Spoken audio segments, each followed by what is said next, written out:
हे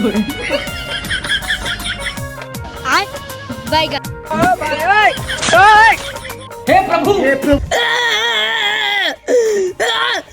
हमारे तापतिया हमारे तापता हम काट काट के लिए आवत है कि छाने छाई मच्छरदानी नहीं नमर छाने एकदम झलकतिया कुल चारे रे हमर तापते हमसा।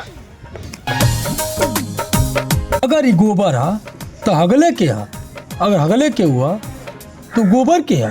ए बाबू है कौन है रे? ए बेटा नमस्ते। नमस्ते? अगर ये नमस्ते है तो बाबूजी के है, अगर बाबूजी है तो नमस्ते के है। ए बेवकूफ है क्या बे?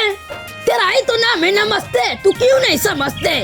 अगर ये हिंदी बोलत हुआ तो भोजपुरी के बोला था, अगर ये भोजपुरी बोलत हुआ तो हिंदी के बोला था।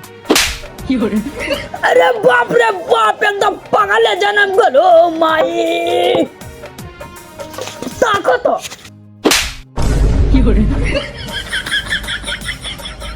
ए बाबू सदिया करा देता तू ना मन